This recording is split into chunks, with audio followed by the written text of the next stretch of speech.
Assalamualaikum warahmatullahi wabarakatuh. Perkenalkan, nama saya Ferry Latif. Saya mahasiswa D3 Perhotelan dari kelas E dengan NIM 2221397839. Perkenalkan, di sini saya Ferry akan sedikit memaparkan materi mata kuliah Human Resource Management dengan tema strategi dan analisis manajemen sumber daya manusia.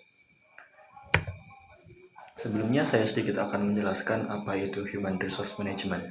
Human Resource Management atau HRM atau manajemen sumber daya manusia adalah suatu proses perencanaan, pengorganisasian, pengawasan, dan pengembangan karyawan dalam suatu organisasi.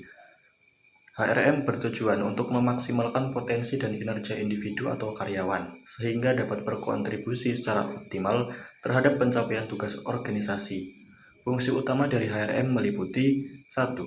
Rekrutmen dan seleksi, menarik, memilih, dan menempatkan orang yang tepat di posisi yang sesuai. Yang kedua, pelatihan dan pengembangan, meningkatkan keterampilan dan kemampuan karyawan agar lebih produktif. Yang ketiga, manajemen kinerja, menilai kinerja karyawan untuk memastikan bahwa mereka bekerja sesuai dengan tujuan organisasi. Kompensasi dan benefit, yaitu menyusun sistem penghargaan dan gaji yang adil untuk karyawan. Yang kelima, hubungan karyawan, menjaga hubungan yang baik antara manajemen dan karyawan, serta menyelesaikan masalah yang timbul. Yang keenam, kesejahteraan dan kepuasan karyawan, yaitu mengelola kondisi kerja yang mendukung kesehatan dan kesejahteraan karyawan.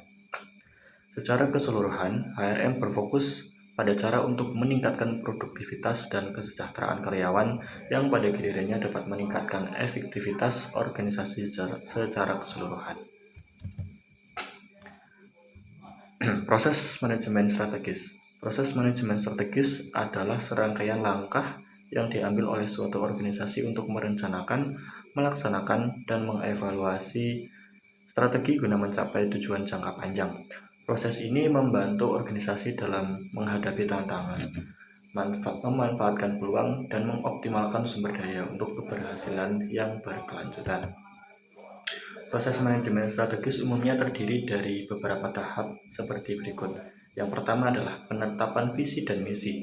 Visi menentukan gambaran masa depan yang diinginkan oleh organisasi. Visi memberikan arah dan tujuan jangka panjang.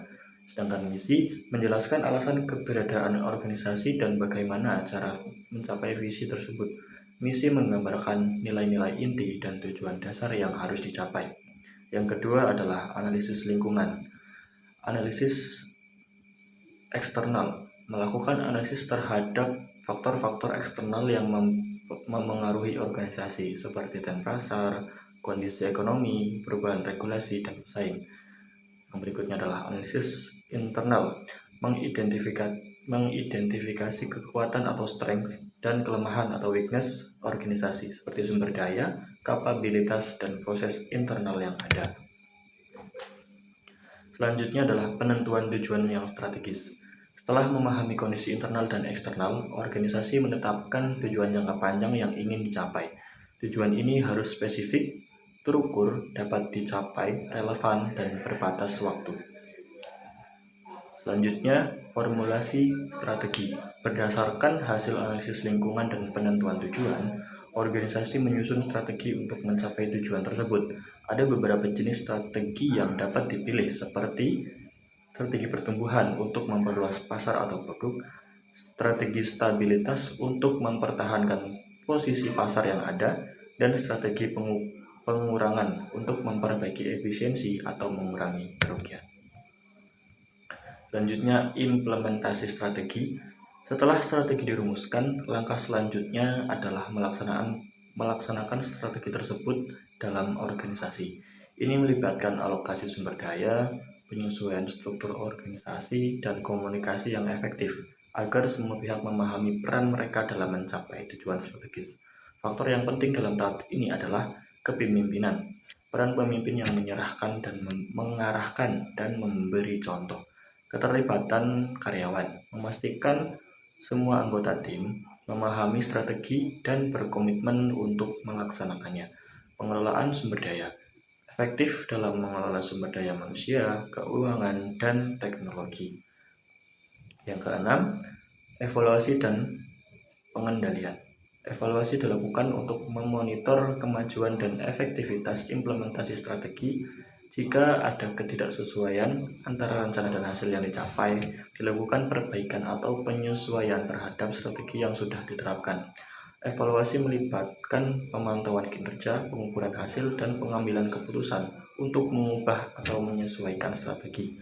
Proses ini berkelanjutan dan harus selalu disesuaikan dengan dinamika internal dan eksternal yang berubah. Selanjutnya adalah 8 tahapan proses manajemen strategis. Tahap pertama yaitu bertanya, di mana kita sekarang? Yang kedua, tahap kedua adalah mengukur situasi, melakukan audit internal dan eksternal.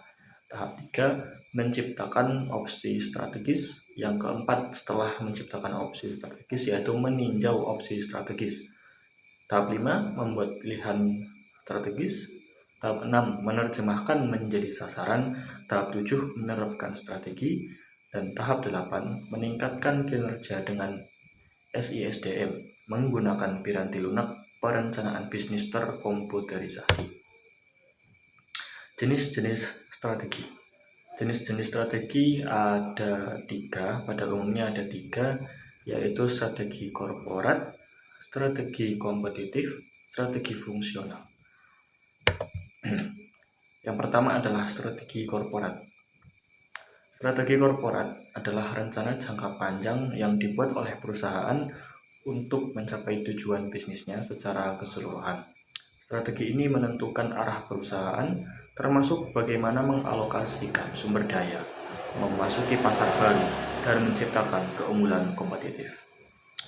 Beberapa jenis atau macam-macam strategi korporat yaitu seperti pertumbuhan atau growth strategy, ekspansi bisnis melalui inovasi, akuisisi, atau ekspansi geografis.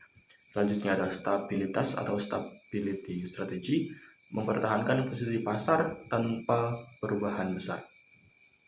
Selanjutnya pensiutan atau retrenchment strategy, restrukturasi penutupan unit bisnis yang tidak menguntungkan.